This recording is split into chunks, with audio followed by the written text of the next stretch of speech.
Welcome to the Dogs Podcast with your hosts, Blake Reneker, Justin Charles, and Josh All. Hey, what's up, Browns fans? Welcome back to another episode of the Dogs Podcast. Josh All, your host tonight, and I've got Brian Bosarge from Draft Countdown, the annual draft episode with Brian. We do it every year. We bring him on here and talk about these prospects, talk about the draft and how it really tailors to the Browns and whatever situation they're in that season. And for the last 3 years, Brian, we haven't had to talk at all about first round because the Browns haven't had a first round pick, but a little bit different this year. It's not just first round, but it's the top of the first. So we'll dive into that. Before I go too far, though, make sure you guys head over to draftcountdown.com, check out Brian's work and everybody over there, see what they're up to on Twitter at Draft Countdown, and then you can follow Brian himself at Deep Fried Draft on Twitter. So check out those guys and see what they're up to. Before we dive in, make sure you guys follow us on all the socials, like the video on YouTube, tap the notification bell, subscribe to the channel, and please head over to jointhedogs.com if you're interested in joining our dog pack community. So let's get all that stuff. We're out of the way with that.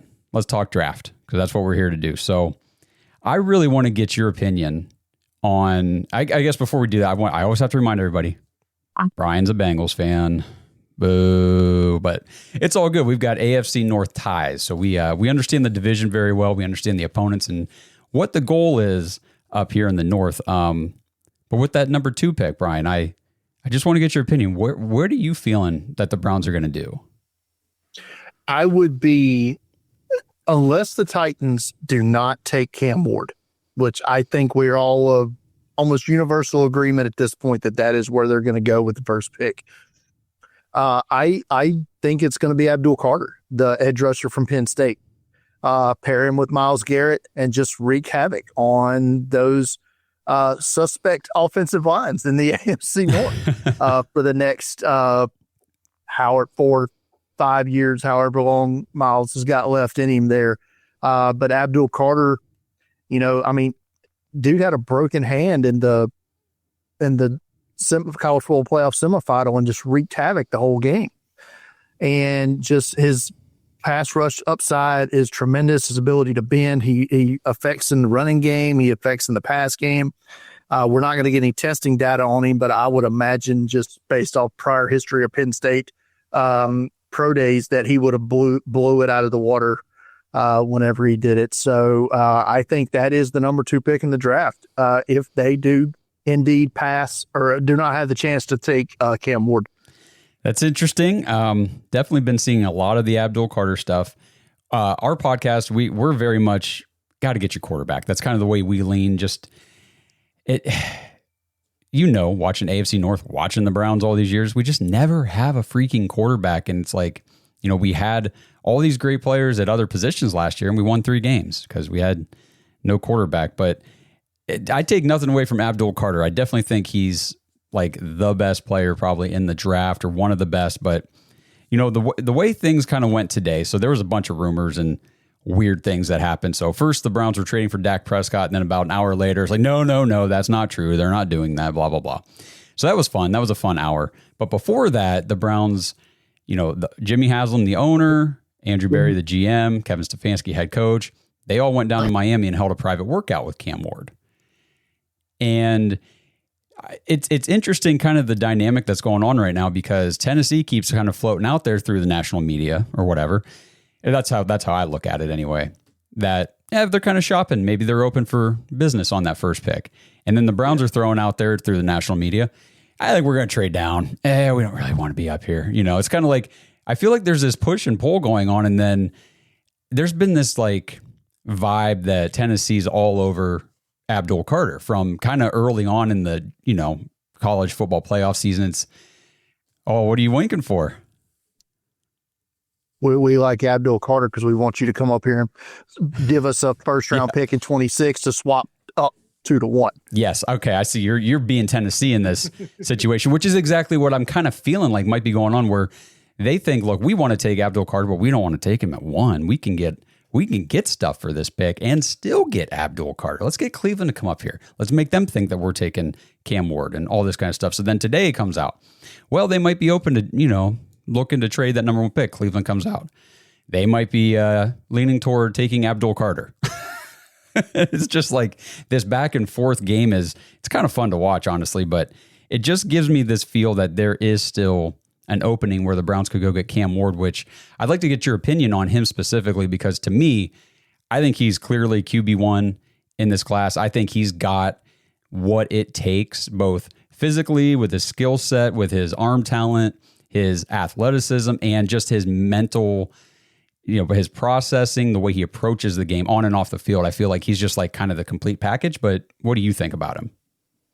I like Cam Ward as a prospect. I don't love Cam Ward as a prospect. If he was in or if let's just say every quarterback that was in last year's class was in this year's class, at best, he's fourth. Okay. So, well, last year was a great class. I would take the fourth best quarterback in that class. I'm just saying. At best, he's fourth in this. He would have been fourth in that class. But I'm with you. I think he's far and away the top in this group. I'm not sure that that's a great statement, if you will. I am absolutely out of love with this quarterback class, if you will. I have one quarterback prospect in my top 50 prospects, and that is Cam Ward. Okay. Yeah, I totally get that. I am not a Shadur Sanders guy. Okay. I was all about Jalen Milroe until about week 7 of the college football season, and then he started, and then I saw him live at the Senior Bowl. That was a rough week. Didn't work out at the combine. Wasn't a good decision in my opinion for Milroe. I'm not big on Jackson Dart's decision-making abilities 65% of the time. And then after that, it's just, there's nothing there. Maybe Quinn Ewers as a late day 2 pick, early day 3. But beyond that, you're not getting anybody with starter upside. So you're not in on the rise of Tyler Shuck? The dudes was in the same college football recruiting class as Trevor Lawrence. I know, that's crazy. I read that. I'm Trevor like, Lawrence oh my gosh. In his 5th year in the league. Tyler Shuck was in the same high school recruiting class. I mean, do you want to draft Brandon Whedon again? I know that's the comp that gets thrown out there a lot, just specifically because of the age. And part of me is like, I don't know if that's necessarily fair to just do that, because there's a whole skill set and everything that, obviously you got to evaluate independently of Whedon, but that age thing is a big deal for me, because you are missing out. Is the skill set that well enough to offset it? The age? Well, that's a good point. Yeah. It's just not. He's a backup quarterback at the NFL, and that's great living if you can make it. Yeah. I mean, at this point, y'all are probably paying a backup quarterback, $6 million right now, or whatever Kenny Pickett's making? Why you got to bring Kenny Pickett up, man? I'm just saying. I mean, so if you can get a cheap, like if you want to draft Tyler Shuck in round 4 to be your backup to, there's nobody left. You're not bringing in Aaron Rodgers. So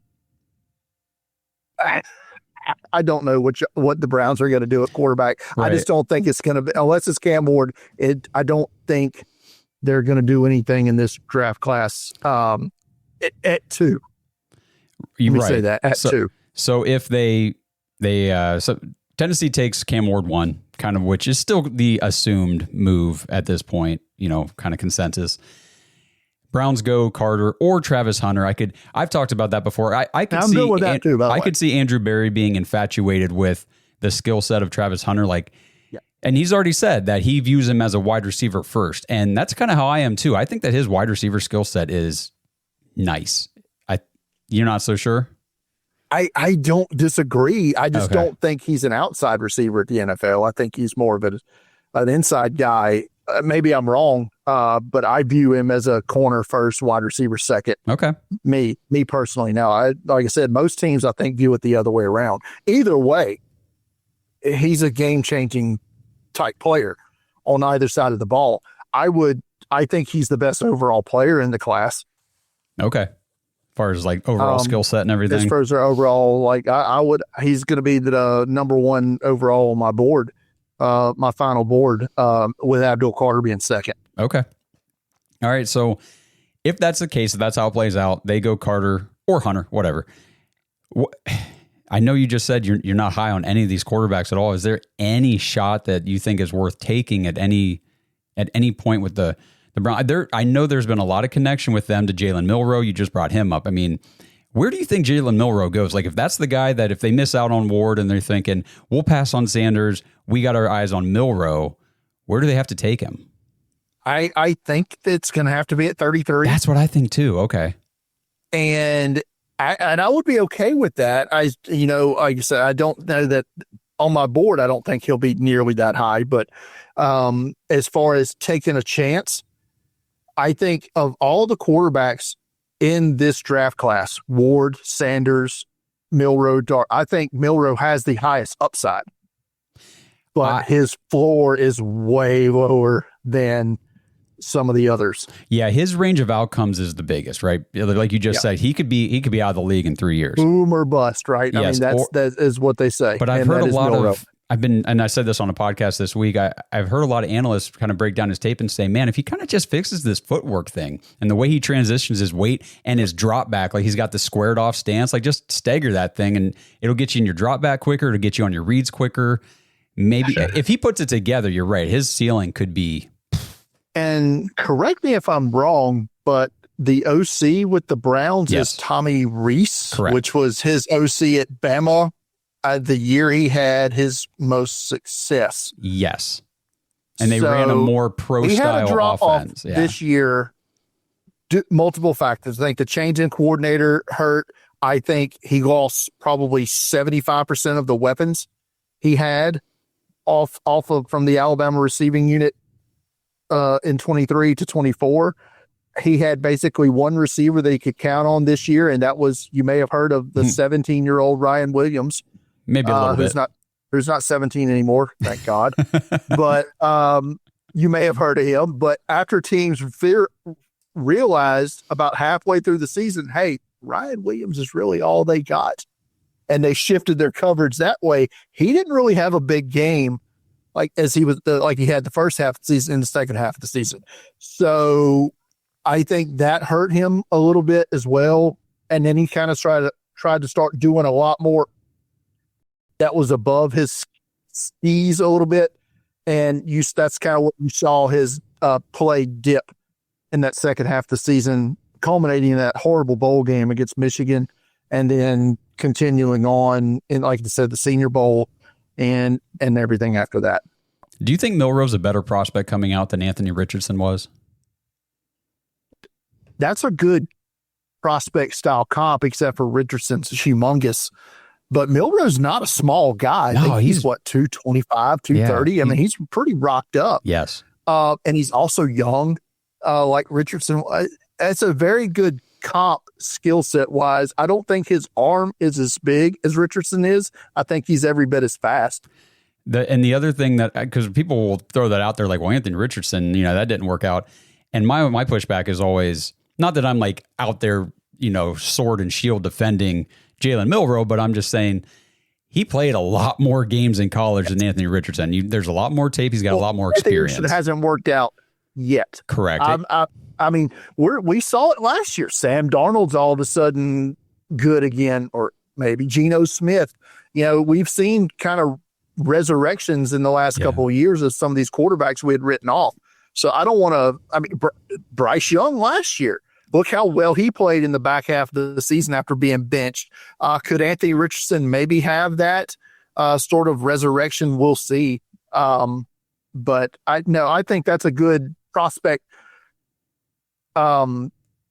portfolio, if you will. Maybe not skill sets and measurables and all that, but as far as portfolio and I think Richardson and Milroe is a good comp, but I don't think you'll have to put in the 4th overall pick draft capital to get Milroe like you did Anthony Richardson. Right. And I guess I know I've been taking a lot of heat for my opinion on this, but I just feel like if they don't go quarterback at 2, and like you're saying, I don't really feel like swinging on, Dylan Gabriel or, Quinn Ewers just doesn't do it for me. And some of that's these Band-Aid on a bullet wound. Yeah, man. It's not, Riley Leonard. I'm like, these guys are like, how often these are backups. Yeah, how often do third, fourth round quarterbacks do anything in the NFL besides back up? They don't.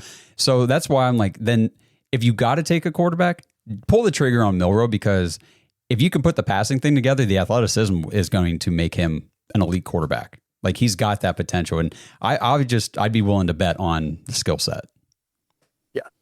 That's kind of where I'm at with Milroe. I've got him at QB3 right now on my board behind Sanders.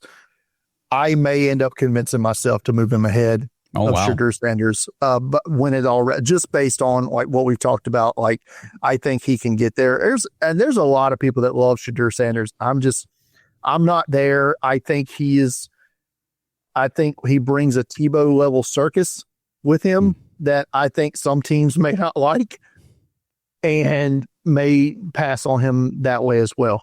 So interesting. So if the Browns pass on him, where do you think he goes?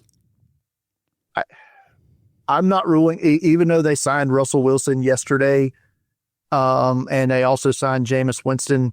I'm not ruling out the Giants at 3. Honest to God, I think his floor in the first round is 9 to New Orleans. Okay. Yep. I think that is probably where his drop will end, because New Orleans has to get a future QB at some point, because you can only keep paying Derek Carr $60 million a year for so long. And so they kind of have to do something. They need a cheap quarterback just to help their cap situation. I know this isn't a Saints show, but I think that is the floor of Shadur Sanders. Well, it's okay. Hey, a rookie quarterback contract to help the cap is also a Browns show topic. So there you go. We fit the mold for that as well. This episode is brought to you by Danger Coffee. Browns fans, we talk about how Danger Coffee is made free from mold toxins that are in 45% of the world's coffee, but that's not all that Danger Coffee has to offer. Mineral and nutrient deficiencies are a big deal. They make you feel sick, tired, stressed, and they can give you brain fog. These deficiencies negatively affect your immune system, your digestion, sleep, metabolism. Have you ever wondered why you get an initial burst from your coffee, but then you get that little crash not long after?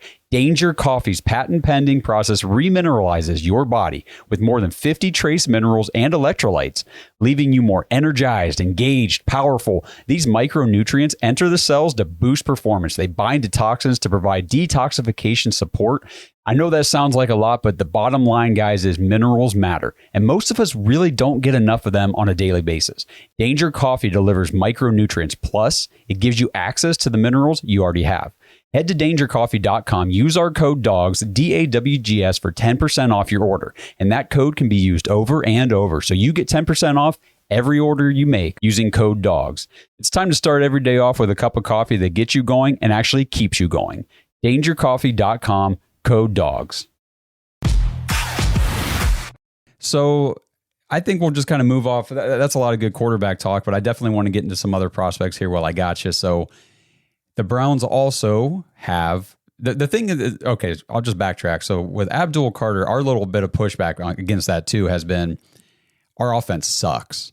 Our offense is ass. I mean, we were 32nd, 31st, and pretty much everything last year was terrible. And all we've done the entire free agency so far is sign a backup swing tackle and trade for Kenny freaking Pickett. Oh, and we signed Tevin Jenkins, the backup guard. So bolstering the line depth a little bit, and we still have nobody to throw the ball.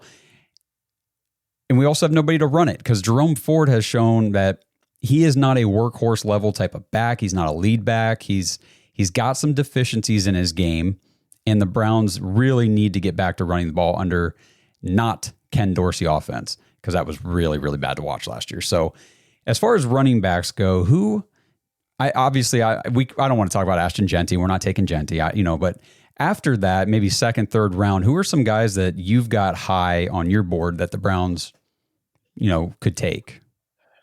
I mean, it depends on where they want to spend the pick. If it's in the second round, I think you bring in guys like Caleb Johnson from Iowa.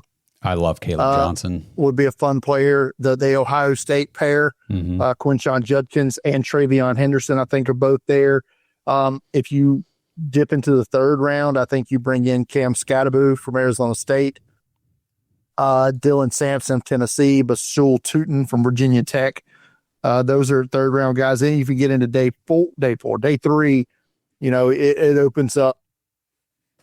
And it depends on what type of fit you're looking for. It becomes offensive fit. Do you want a fast guy? Do you want a guy that can catch? Do you want,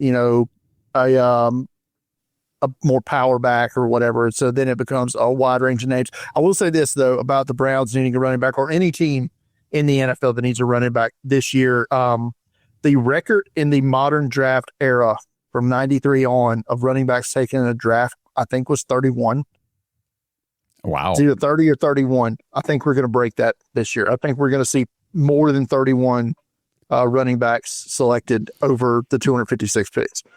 It's crazy. I've got the list of running backs just up on my screen here, and just as I'm scrolling through, you're saying names. I'm like, I would take him. I would take any one of these guys, to be honest with you. There's really nobody I'd be, oh man, I can't believe we drafted that guy. I did a mock draft the other day for the Browns, and I ended up taking Caleb Johnson early, and then I paired him up with Brashard Smith a little bit later. I really like Brashard Smith, the running back from SMU, former wide receiver. Yep. And I tend to I don't know why, I tend to like tight ends that become offensive tackles. I love wide receivers that become running backs because I know they can catch the football. Yeah. And I noticed this first. It feels like, it might be a decade ago now. David Johnson. Yeah. Came out of Northern Iowa. The guy caught 200 yards receiving in a game against Iowa. I love that stuff.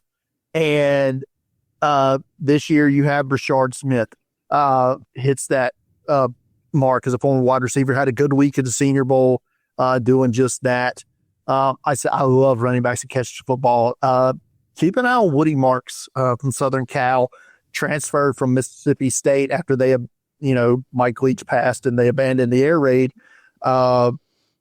He can catch the ball because he was in the air raid offense with Mike Leach, transferred out west there. And catches the ball really well. Okay, that's a good name to keep an eye on. Yeah. A couple of recent examples I used, like Antonio Gibson. Last year was Tyrone Tracy Jr. A couple of these, receivers turned running back that can really get it done, obviously, in the passing game, which the Browns can use that.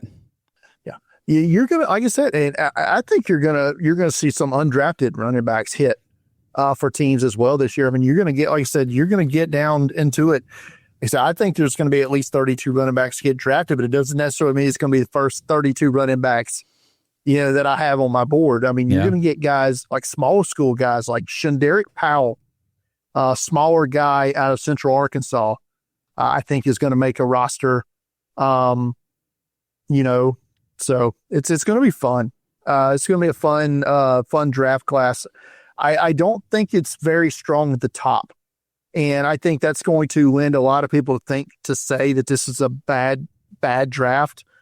Because you're going to hear teams, every year you hear teams say, well, we only had X amount of first round grades. Well, spoiler alert, there's 32 picks in the first round. So there's 32 first round grades, whether you like that or not. 32 players are going to get drafted in the first round. But if you say that most teams only have 18 first round grades, well, that means that from picks like 19 to 32 are players that teams have second round grades on. Well, what if one of those guys still sitting there is a guy they had a first round grade on? I think you're not going to see a whole lot of trade movement early because teams that are there are going to have their guys that they like at the top. But as we get later on, I think you're going to see guys that maybe fall, that teams like in the 20s, late 20s, maybe that, hey, we still got a first round grade on this guy. Let's go up and get him. And, you swap a third round pick or something like that. And I think you're going to see that way.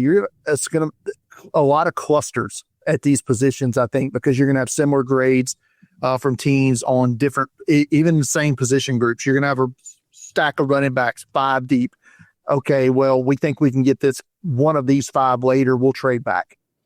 Yeah, that's exactly what I've been, even just when I put my mock drafts together, I go through and I'm like, okay, where are the Browns picking? What running backs are projected to be available around this range? And I'll look at this pick and think, okay, I like this guy, go to the next pick. Forget the last ones. I like these guys too. So I'm just going to wait and take one of these guys down here. And I see exactly what you're saying. That mindset of this draft is just littered with running backs with potential. Yeah. one of those guys that I think is going to be available in the 4th, 5th round, maybe the best pass catching back in this draft class. He certainly was at the Senior Bowl, and that's Marcus Yarns from Delaware.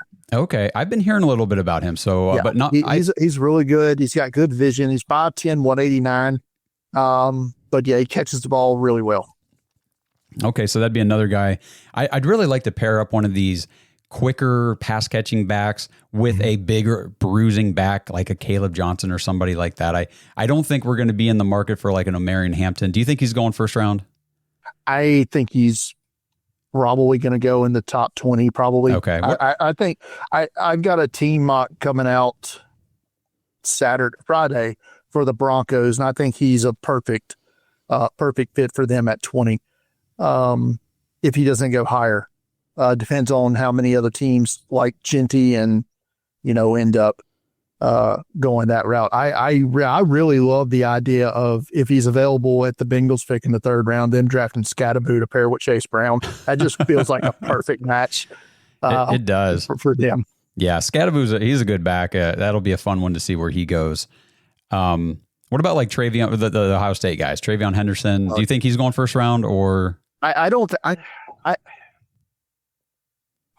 necessarily think first round. I think we only end up with 2 in the first round. Okay. If he does, I think it'll be late back into the first round. But I think you end up with Genty for sure, Hampton, I think for sure in that first round, and maybe Henderson gets there. I don't think Judkins does, and I don't think Caleb Johnson does. Yeah, I don't think so.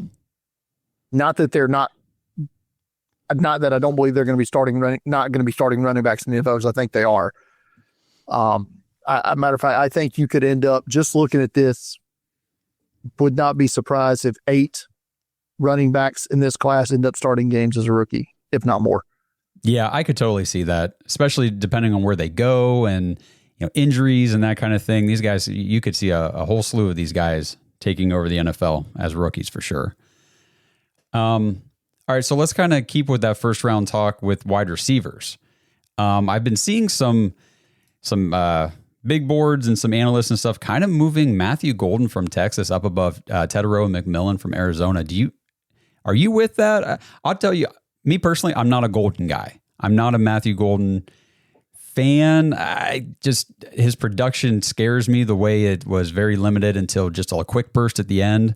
But what do you think about those guys, McMillan and Golden? I've got Golden 5th. Okay. On my wide receiver board. Behind who? So I've got McMillan 1 still. Okay.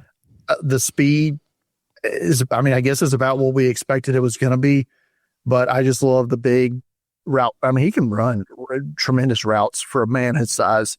I've got Burden 2nd. Okay. Egbuka 3rd, and I like Trey Harris from Ole Miss. That's my guy. And I've got him at 4 as wide receiver 4. And I think he'll be available if the Browns at 33 don't end up pigeonholing themselves into one of the quarterbacks. You could do a lot worse, I think, than Trey Harris at 33. Okay, I love hearing that, because that's what I've been talking about a lot on the podcast is, if the Browns go, I would love for them to get Cam Ward, obviously, but if they go Shador, whatever, quarterback up front at the top of the draft, I would love to get Trey Harris, or, some mocks I'm seeing Egbuka fall out of the first round. If he's sitting there at 33, I would scoop him up in a hurry, but I don't think he makes it anywhere close to the end of the I don't think he will. After he ran 4.44 today, yeah, I think Egbuka's going to lock into that first round with a good pro day he had. Another guy, if I was the Browns, because I know they love their young guys. I know they like young age players.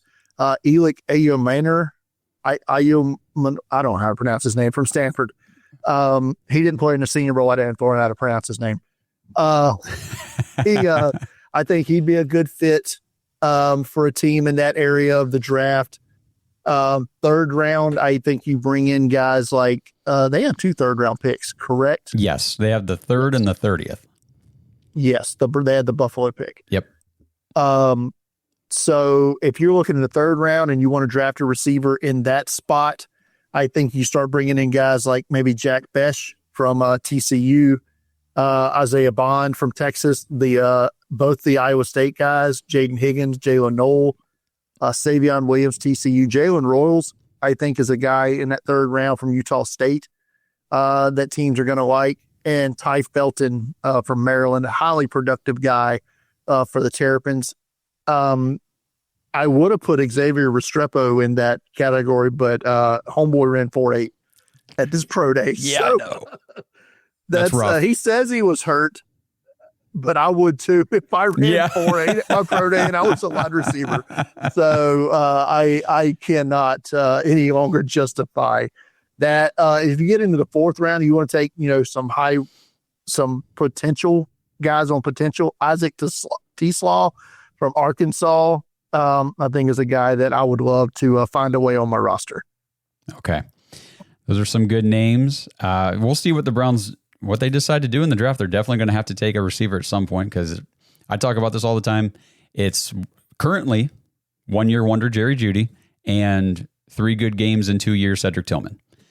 I don't want to give up on Cedric Tillman. No, I'm not giving up on him. I did too. I was pumped when the Browns got him. I liked him a lot better than Jalen Hyatt, who went right before him. I'm a Cedric Tillman guy. How did Thrash play as a rookie? Did he really contribute? Caught 7 passes. How many? 7, I believe. Pretty sure it was 7. No. We don't do jack squat with our rookie receivers, and Andrew Berry's definitely got a reputation of missing on receivers, and it was really nice to see Cedric Tillman all of a sudden look like the dog. We know he can be that kind of guy. We saw it in the preseason as a rookie. Like, he's just out there bossing people around, catching passes with his hands out in front of people. He looked great, and then didn't really do much during the season last year. And then this season, it was nothing. Boom, there he is. We got Cedric Tillman. He's breaking out. Concussion, done for the year. It's like, what the hell happened to him? We'll see. But we need help. We don't have, the highest paid 2 receivers in the league, Brian. I tell you, if you put our offense with your defense, they'd never lose a game. That is true, man. Your offense and our defense would be nice, a nice team. Oh, man. Okay. That defense is rough. That defense is rough. Well, that's just like our offense. Tough to watch. Yeah. One note I've been making about Jalen Royals is coming from a smaller school, and Andrew Berry has only drafted 3 players that haven't been from like a Power 4 or whatever school or conference over 5 seasons. So I feel like that might get Jalen Royals kind of off the board. It's funny you say that. And I read something the other day. They said NFL teams now are maybe not actively punishing, but they seem to be lowering guys on their boards from the smaller schools that didn't transfer up. Because they can all just move anywhere now. That's They're true. like, well, he was scared to compete at the Power 5 or Power 4 now, or just didn't have a chance or didn't perform up there. So it sucks that you're seeing less and less, because how many FCS players were even drafted last year? Yeah, I know. That's a good point. There was 0 players last year drafted from an HBCU school. There's probably going to be 1 this year. I mean, it's rough, man, because these Power 4 schools are just gobbling everybody up after realignment and everything. It's just, yeah, it is a real thing. I mean, yeah, if you that is a question mark. Like, why didn't you go up with, and that's the one thing I liked about Cam Ward is he started out small, because he came from that wing T offense in high school. So he didn't really have any suitors. And then he worked his way through the ranks, and all of a sudden he's a Heisman Trophy finalist. It's like, that's what you want to see, not a guy who just stays at the small school. And, kind of going back to Tyler Shuck, something I just thought of, he had a really good year for Louisville, but he's also 25, almost 26 playing against, 18, 19-year-olds. So, I mean, how much of that is just you're older and bigger and stronger than all these kids right now? You just have more experience. I don't know. And I didn't really see him dominate at the Senior Bowl. Like some people said he had was with the best quarterback there. I didn't see that. But it is what it is. I'm not a Tyler Shuck guy. I didn't even know how to pronounce his name until last week. Yeah, I know. I was calling him Shao for a few months there. I called him Shaw on our podcast a couple of years ago for like the entire time. And that's when he was at 2 schools ago. Yeah. Yeah. He's been at quite a few. I think he's been at 4. Yeah. What was it? Did he start at Oregon or did he start somewhere else? Cause then it was Texas Tech. And then it was Louisville. Was it Baylor? Was he at Baylor at some point? It doesn't matter. It doesn't matter, yeah. So let's talk about tight ends too, because that's another thing. I'm going to stay on offense probably for most of this. We'll get into some defensive guys. As you probably should. Exactly. We've been saying, like, Browns, you got all these picks, just load up on offense. Your defense is okay right now, but obviously Tyler Warren, Colston Loveland, both probably going first round. Right? Yes. Okay. I feel that's fair. And then, at 33, I don't think I'd be taking like a tight end there or anything. But, when you get into that third round area, Andrew Berry's only ever drafted one tight end in 5 years, and it was Harrison Bryant. And I think he was fourth round, if I'm fourth. And that would be one of those guys you just mentioned from a smaller school, right? He was one of the three. FAU. Yep, he was one of the three. Yep. So that's where, like, Harold Fannin Jr., I know, has a top 30 visit with the Browns from Bowling Green. And, he's coming from the MAC. He had a great year, but the competition level, I don't know. What's your thought on Harold Fannin? I know he's kind of a fan favorite right now. I'm going to ignore the competition level for the sheer fact he played 2 games this year against Penn State and Texas A&M and dominated both of them. Okay, that's fair. So, and how many players on that Penn State defense are going to be drafted this year? Probably 4 to 5. Yep. Texas A&M's going to have multiple first-round picks on their defense. Line, is going to be top 2 rounds. Maybe not anybody that was covering Harold Fannin, but the point is he played against NFL-level players in those 2 games. And I got to see him in person at the 68 Ventures Bowl, where he needed X amount of catches and X amount of yards to set the single-season NCAA tight end receiving records. And he blew them both out of the water by the end of the game. I think he had 17 catches for 200-plus yards in that game. And I'll be honest, I don't even remember who they played. I think it was Arkansas State. Now, that's 2 months ago. I can't be bothered to remember that. I think you might be right, though, but that's crazy. But, in that game alone, I had planned on leaving that game at halftime, but it's like at this point, you just want to – that was the second straight year I got to see history at that bowl game. So, because Frank Gore Jr. set the bowl game record the year before at Southern Miss for yards in a game. So that's cool. We set records in Mobile, if nothing else, for bowl games anyway.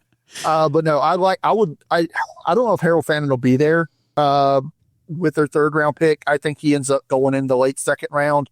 I also think Mason Taylor from LSU will be off the board before their third round pick. And I'm with you. I don't think they should target that position before the third round. Maybe even not until the second of the 2 third round picks. With Elijah Arroyo from Miami, he has injury concerns. I don't know if that takes him off the board for them. Terrence Ferguson from Oregon, I think is going to be a super good player in the league. Gunnar Helm from Texas had a bad workout at the combine. I don't know if they've had their pro day, if he's been able to correct that yet or not. And then you've got NFL legacy in Oronde Gadsden, the second from Syracuse, former wide receiver, but bulked up 6'4", almost 6'5", 6'4", 247. So I think those are your third round targets at tight end. If you want to get into the fourth round, well, then you're talking number 2 tight ends. You get guys like Jalen Conyers from Texas Tech. I'm a big fan of Joshua Simon from South Carolina. I just got onto him the other day. I like him. Yeah. He was their leading receiver this year in both receptions and receiving yards and receiving touchdowns. He triple crowned it on their team as a tight end. He looks like a beast. His stat line is, and it wasn't just, if I remember correctly, I don't have it up. His production this year, it wasn't just 2024. It was all 4 years of college. He was producing.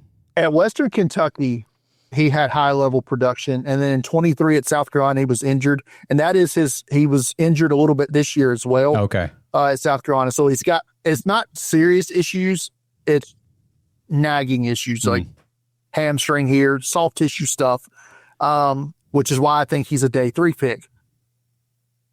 Then you have guys like Jake Brenningstool from Clemson, CJ Dupree from Alabama, Ben Urasek from Georgia, transfer from Stanford, Mitchell Evans, Notre Dame, a guy that's gaining a lot of steam here in the last couple of days. I've seen Moliki Matavalo Vio from UCLA, big blocking tight end, very limited production as a receiver at UCLA, but maybe there's something to tap there.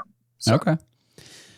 That's good to know. Yeah, the Browns, I mean, I think this is going to be the year. They're going to have to pull the trigger on a tight end for the second time ever. Well, at least under Andrew Berry. Okay, let's, I think we'll just skip offensive line because, like I said, they've already signed a couple guys. Their starting five is kind of loosely in place. I mean, starting four for sure. Odds are with 10 picks, they're going to draft at least one. They will. I'm sure. Yeah, but it'll probably be on day 3. Yeah, I mean, a couple guys, I guess we'll just talk about a couple guys that I was thinking about. What do you think about like Joshua Gray from Oregon State? And I kind of like Jake Majors from Texas. Yeah, those are going to be your depth guys that can play multiple positions on the inside or be a swing tackle perhaps. And some, maybe not with those two because they're both interior guys. Other guys I think they maybe look at day 3, Luke Kandra, Cincinnati, Drew Kendall from Boston College. A guy I like that I saw at the 68 Ventures Bowl. This is a 6th, 7th round guy all day, but I think he's started at like 4 or 5 spots at Arkansas State, and that's Jacob Bayer. A little under 6'3", 300-pound guy, but he's a bull ox, very powerful guy. But I think those are guys, like you said, those are your 6th, 7th round guys. You know, if they don't make the roster, they're on the practice squad, you know, and can call up at a pinch, maybe one of the guys you bring up during the, you know, late activations or whatever. Yeah. I mean, just for me, the signing of, you know, we've already signed 2 offensive linemen in free agency. We've signed no running backs. We've signed no receivers, no tight ends, no quarterbacks. It just makes me think that's what they're going to focus on heavy at the beginning of the draft. This episode is sponsored by Butcher Box for Pets. Browns fans, it's about time the dogs offered you something for the real dogs in your life. Our furry friends aren't just pets, they're part of the family. And you wouldn't let yourself or your children eat strange meat from questionable sources, and your dog shouldn't either. Right now, head to butcherboxforpets.com/dogs or use promo code DAWGS, DAWGS, to get 20% off your entire order. At ButcherBox, they believe in real ingredients. Their pet foods have been developed and certified by a vet nutritionist to contain 0 artificial flavors or preservatives. You get protein-packed formula with over 50% of the recipe comprised of third-party certified humane ButcherBox meat, plus functional ingredients like pre- and postbiotics to support your dog's vitality and digestion. And ButcherBox even removes the guesswork for you. Their custom meal plans are perfectly portioned to fit your dog's nutritional needs based on 8 factors, including age, weight, and activity level. I know my home wouldn't be the same without Odie, our 100-pound golden who thinks he's a 10-pound lap dog, and it gives us peace of mind knowing that we're giving him quality food instead of that factory processed garbage from the store. And speaking of the store, no need to add dog food to the shopping list ever again. ButcherBox delivers their high-quality food right to your door on the right feeding schedule for your dog. And you can change, modify, or pause your plan at any time. So head to butcherboxforpets.com/dogs and use promo code DAWGS for 20% off your order. It's time for all of us dogs to give all of our dogs the nutrition they deserve. I mean, kick it over to defense here for a little bit before we got to wrap up. But defensive line, Andrew Berry is always taking defensive linemen at least in the middle of his draft, if not early. So, you know, whether it's edge or interior, he definitely goes heavy on the interior versus the edge historically.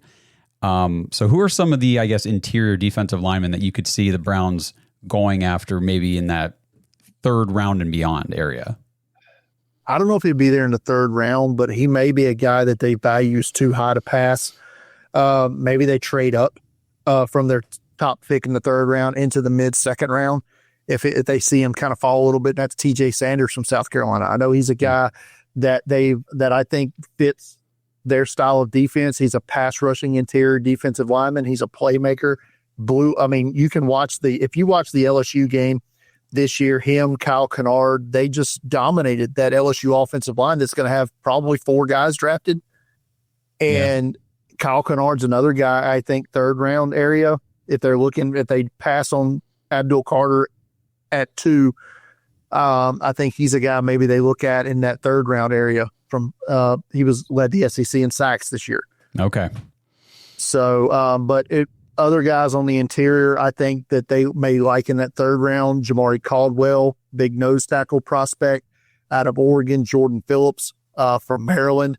Would have said Deion Walker from Kentucky. I think he's probably, they said he played with a broken back last year. Oh my gosh. Oh, I didn't hear that. So, okay. so I don't know what his medicals look like now. Yeah. Cause he tested really bad, at the combine and kind of struggled a little bit at the Senior Bowl.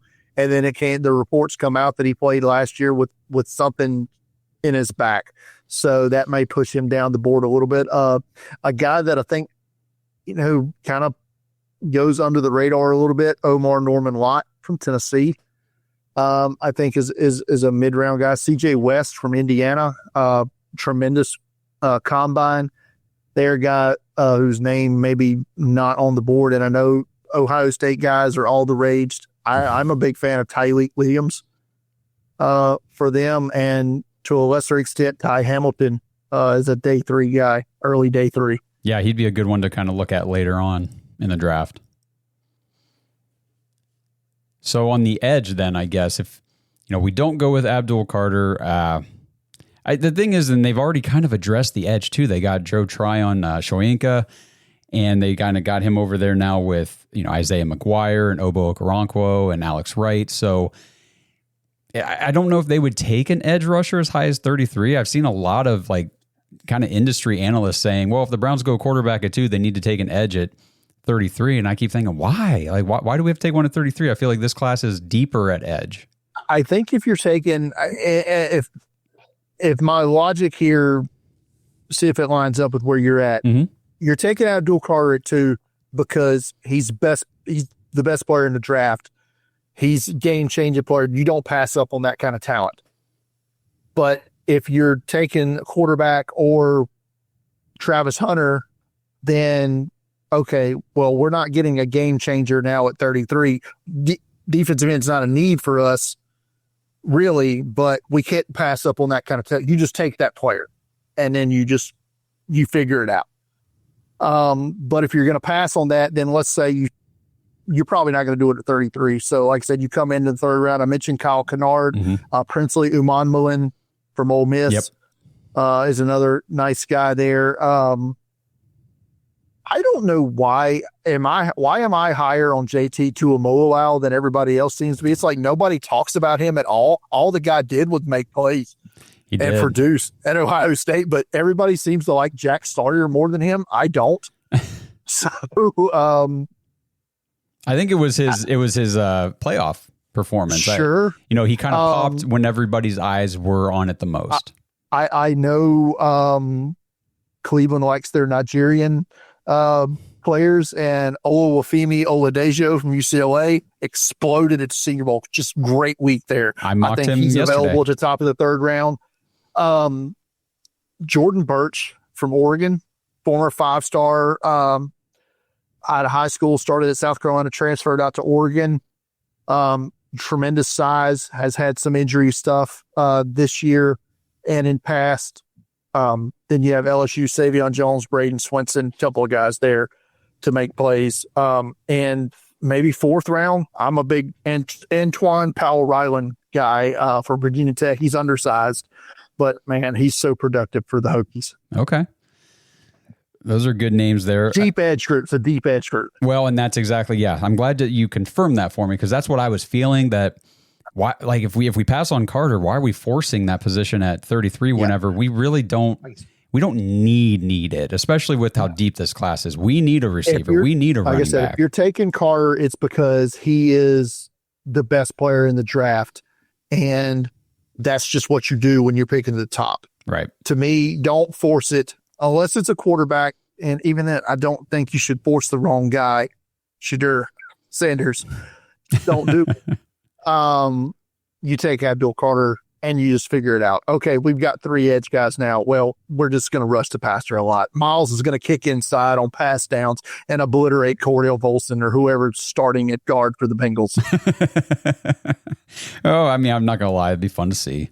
But you would also probably pick us apart, because now you've got Jamar Chase and T. Higgins locked up for good. So, but anyway, I actually, speaking of those 2 receivers, on the back end of this defense, let's just skip over linebackers. The Browns have pretty much, they've filled that position quite a bit. You know, they brought back Devin Bush. They signed Jerome Baker.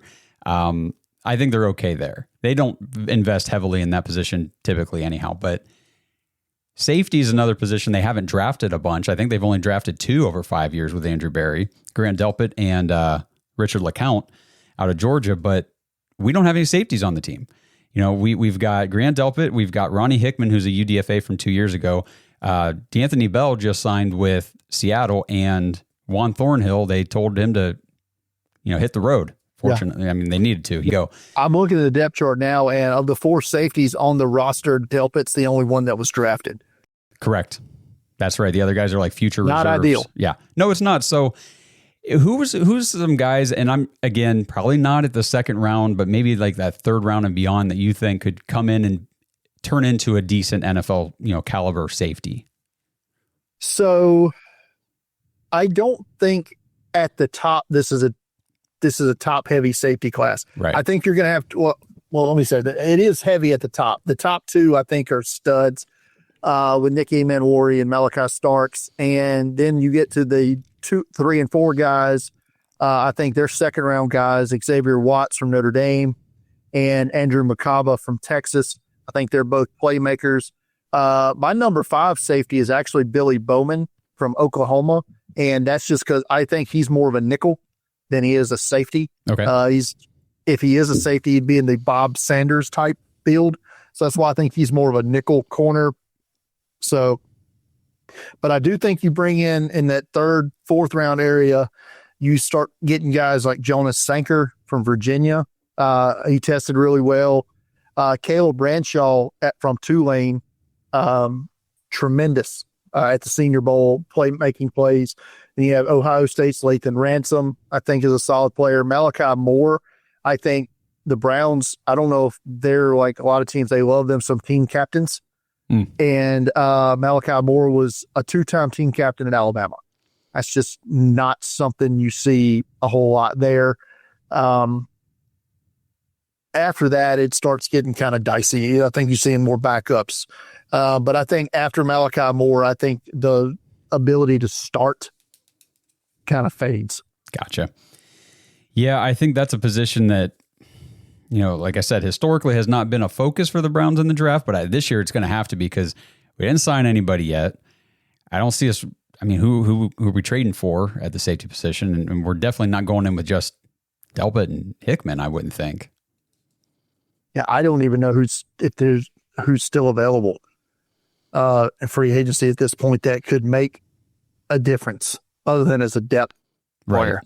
Yeah, like, we signed Rodney McLeod the last couple of years, and that was okay, as a veteran depth piece, but, it is what it is at that point. You don't really have that starting talent up front. So hopefully we can get that figured out. Were there, I guess, any other, we didn't really like I said, we didn't go into linebackers, cornerbacks, we'll see. I mean, the Browns currently still have 3 really good ones and a couple guys behind them younger that I do like on the roster, but I'm sure we'll address that position too at some point. Any other players specifically that we didn't talk about that you wanted to bring up or highlight? I mean, like I said, if you're taking Travis Hunter, is the corner or wide receiver at 2, if that is what you end up doing, I'm with you. I don't think they address that position until day 3. And then it's becomes just preference and athletic types and all that for them. There's just not, like I said, I think we're going to have good players drafted late. I just don't think this is an overall deep class, and it's definitely not, like I said, outstanding at the top. The other players that I have really high on my board that we didn't talk about, like I said, I don't necessarily think they're fits for the Browns, but there are some good offensive tackle prospects in this class. There are, yeah. There's flaws. Will Campbell from LSU, I think, is an awesome technician, but his arms are on the short side of what you like. Armand Membu from Missouri is another guy I really like. Shamar Stewart is a name that is picking up a lot of hay. Had a tremendous week at the Senior Bowl, or they had a tremendous 2 days at the Senior Bowl, I should say. That's right, because he left, didn't he? Yeah, and then he's one of the most athletic players to ever test at that position. I think he's second only all time to Myles Garrett. Oh, well, hey, and what, same school, right? Is he same school? Was he A&M? I can't remember now. Yes. Okay, that's what I thought.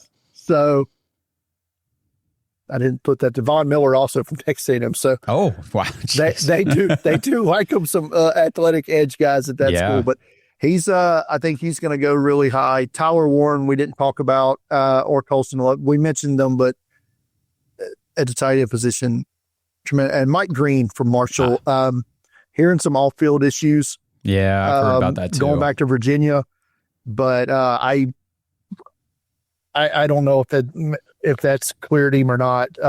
But he's played at Marshall. By the way, he may be the only Sun Belt Conference player that gets drafted potentially. They had 10 last year. He's the only one that was invited to the combine this year from that conference. Wow, well, and he'll probably go first round, right? I would think so. Yeah. I would think he may be on the board. Maybe if he's on the board at 17, could be a guy the Bengals look to bring in. Yeah, you're going to have to start drafting some young defensive guys because you can't pay any vets. Well, they've got to draft and evaluate them. They got to evaluate them properly, and before they it's not that they haven't used high draft capital on defense. Yeah. It's just they're not drafting or developing it very well. Well, and it's so funny hearing you as a Bengals fan talk about your defense the same way we talk about our offense here in Cleveland, how they invest in these guys on offense, but they don't ever turn into anything. I mean, I thought David Bell was going to be okay. Nothing. I thought, Elijah Moore. I mean, I know we didn't draft him, but I thought bringing him over, we were going to be able to utilize him better and everything in the offense. Now, whenever we had a good quarterback in there, Elijah Moore popped a little more, which I guess everybody did. And when I say good quarterback, I'm talking about Joe Flacco or Jameis Winston. I don't want to get into philosophy here, but as a Browns fan, what is the number one reason that you think as a franchise they can't get the quarterback position right? Man, I tell you what, I don't know if it's just not hiring the right people. I really do like Andrew Berry as a GM in terms of his cap management. I think because if you give a guy like Deshaun Watson, one player, $230 million and 46 of your cap every year, essentially, is what it breaks down to, and you allocate all that to one spot, and then ever since you do that, you have not lost anybody that you've wanted to retain. You've been able to extend every single person that you've wanted to. You've traded for Jerry Jeudy and extended him. I love that ability for Andrew Berry. I think he's a genius when it comes to the management of the cap. The evaluation of talent, a little suspect. Now, is that a lack on the scouting department? Is that a lack on him? Is it a lack on coaching? Are they just not developing these guys once they get handed over to them? Why are our wide receivers never good? I don't know. I feel like there's so many different variables, Brian. So many. What do you think? It's funny because it's got to sting a little bit. Well, Watching there's how much no more success room. Baker's There's no more room right now on the jersey. Yeah, how much Baker? Well, we on the show, we definitely come at it from a little different perspective than I think. I don't know if it's a lot of Browns fans or just half of them, whatever. But when Baker was here, he's not the guy in Tampa Bay that he was here. It was a different story then. He was younger. He got humbled. He was humbled. He was more reckless. He was more, I don't know. I don't want to say he was arrogant, but he was cocky. And we like that about him. But when it got to a certain point where you're this level of cocky and then you're this level of production and they're not lining up anymore, it starts to become, well, maybe we do need to move on. And, Carolina didn't want him. He was the worst quarterback in the league that year. He played a little bit okay for the Rams, and then they were back to Stafford. And then he had to go to Tampa Bay to compete with Kyle Trask on like a 1-year minimum deal. So, yeah, he got humbled. And I'm not rooting against him. I think it's great what he's doing. I just don't think it was going to happen here, unfortunately. No, I agree. But it just I know there's probably some of the fan base that it stings a little bit. There are some very bitter fans. And honestly, it's the way it is with most Browns players. I mean, the guys that are supposed to be good, they go somewhere else and they are good. That's just kind of the story here, unfortunately. Sometimes you just suck at the right time. Yeah. That is it, man. And you get to land on a Joe Burrow. Yeah. And, we were a Kyle Hamilton dropped interception away from being able to just go ahead and take Cam Ward right now. Yep. But who knows? Maybe we'll get him anyway. That's my guy. I like Cam Ward. I think that he's got what it takes mentally and physically to overcome. He's an overcomer. That's what his whole career has been. So that's what I want in Cleveland, because that's what Baker Mayfield was. He was an overcomer. He had to walk on everywhere he went. And then he came here, he took on the challenge and, for all intents and purposes was successful. Just in the long run, it just didn't pan out. Well, Brian, I appreciate you jumping on here, doing the podcast again.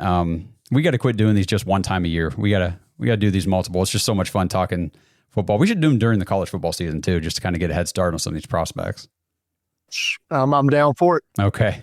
Awesome. Well, everybody, make sure you guys follow Brian. It's at Draft Countdown on Twitter. And if you want to follow Brian specifically at Deep Fried Draft, draftcountdown.com. Go over there, check it out. Check out all their articles, their mock drafts, all their prospect information, everything they've got. It's a great resource. So give them a follow. And we will do this again. Who knows? Maybe the Browns trade for that number 1 pick. We'll bring you back on and we'll just talk Cam Ward like crazy, But if not, sounds good. We'll definitely have you back on here in the next year or so, and we'll talk more football. Always a good time, man. I appreciate it. Yep. All right. Well, again, thanks for tuning in, everybody, and we will catch you guys in the next one. Thanks for listening to another episode of the Dogs Podcast. Make sure you subscribe on YouTube and follow us on Twitter at the Dogs Podcast. Get your thoughts on the show at thedogspodcast.com.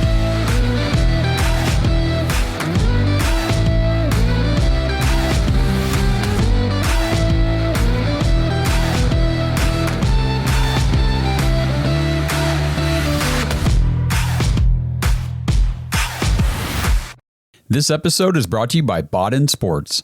Browns fans, Baden Sports is your one-stop shop for all your athletic gear. Baden started out perfecting and manufacturing the best balls in the business.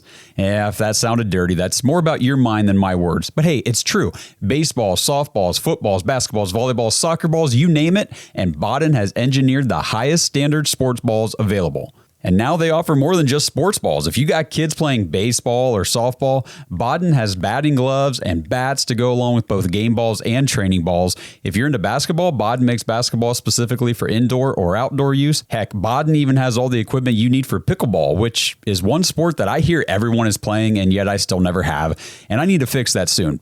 But don't miss the backyard games section of Baden's website, where you can order everything you need for this upcoming outdoor season.